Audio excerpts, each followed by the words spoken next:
No, no, nunca apareció. A pesar de que es él cayó en un enfrentamiento el 19 de julio del 76 en la zona de Villa Martelli, cuando también una brigada o patrulla militar llega al lugar donde él estaba, hay un enfrentamiento y él muere ahí e incluso es anunciado públicamente en ese momento por la dictadura, por el gobierno de facto, publicado en los periódicos y demás, reconociendo que ellos habían asesinado a mi papá en un enfrentamiento y sin embargo el cuerpo nunca apareció. Parece que es una historia de una especie de trofeo de guerra para esa perversidad, ¿no?, militar. Sí, aparte rodeado también en un montón de versiones, porque empiezan a correr que está enterrado en un lugar, está enterrado en el otro lugar. Sí, en realidad esas versiones surgieron a partir de la investigación que nosotros fuimos haciendo. En cierto momento algunos testigos militares que estaban en ese momento en Campo de Mayo dijeron alguna versión de que podía estar enterrado ahí en Campo de Mayo en una zona. En ese momento nosotros excavamos, pero no, nunca apareció. También hay versiones de que estuvo exhibido en algún museo de la subversión que había hecho en su momento UCI, por ahí por la zona de Campo de Mayo. Sí, hay varias versiones, pero en concreto no, en ningún momento han revelado esa especie de secreto un poco tortuoso, ¿no? Bueno, esta cuestión cruel, sin ningún tipo de duda, tiene asidero debido a la morbosidad que tenía esta gente. Sí, bueno, fue una idea de lo que era la necesidad de aniquilar o de destruir todo un movimiento político, social, toda una esperanza de cambio social y de una vida más justa, que era la que animaba a esa generación, que parecía imparable en ese momento, que además tenía como mucha ligazón con sujetos sociales muy concretos, y esa perversidad no es simplemente, me parece a mí, como una cosa subjetiva o psicológica de algunos pocos militares que fueron especialmente perversos. Me parece que forma parte de una necesidad de las clases dominantes, digamos, de destruir ese proyecto político, ese proyecto social, ese proyecto colectivo. Entonces, yo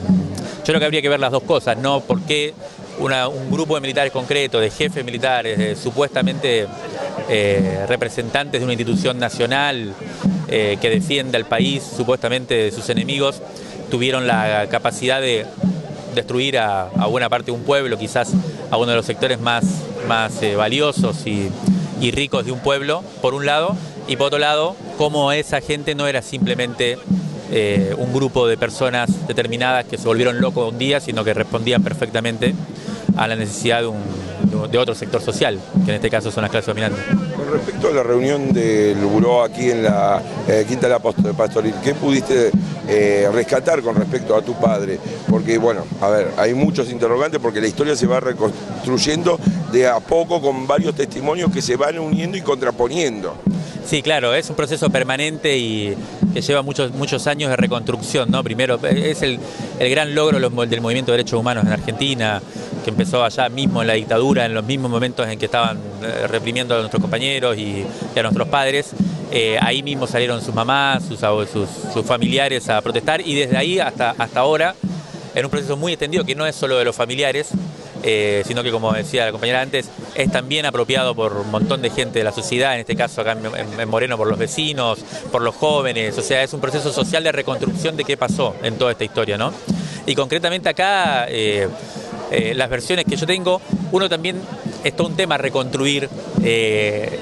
todo ese proceso, y uno va también teniendo una capacidad selectiva de ir viendo por dónde, y precisamente hechos como estos, actividades como estos, encuentros como estos, te permiten enriquecer mucho la versión que uno tiene. Acá lo que hubo fue el 29 de marzo del 76, una reunión del Comité Central, no del Grupo Político, sino del Comité Central del PRT. Ampliado con otras organizaciones de países latinoamericanos. Sí, siempre el PRT en ese momento tenía una relación con varias organizaciones revolucionarias de América Latina, del Cono Sur específicamente, una coordinadora, y en este momento, en esa reunión había compañeros, sobre todo del MIR, que presentaron un informe incluso, y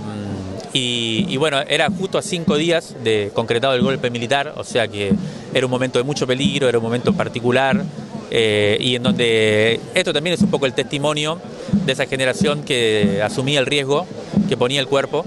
y que decidía luchar por sus ideales y luchar en defensa de alguna manera de los sectores populares, y que se reunieron acá varias decenas de compañeros con toda una logística, con toda una capacidad organizativa muy grande, en el medio del peor momento represivo a pensar, a idear, a imaginar cómo hacer para resistir esa avanzada del golpe militar, que como decía, no es solo una cuestión represiva de aniquilar a un sector específico que era el que estaba organizado de manera con la idea de hacer la revolución, sino también para destruir las conquistas históricas de un pueblo que venía desde hace mucho luchando por justicia, por igualdad, por lo menos desde el peronismo para acá, y que venía siendo impedido ese proceso social por sistemáticas dictaduras que imposibilitaban construir una sociedad más justa, digamos.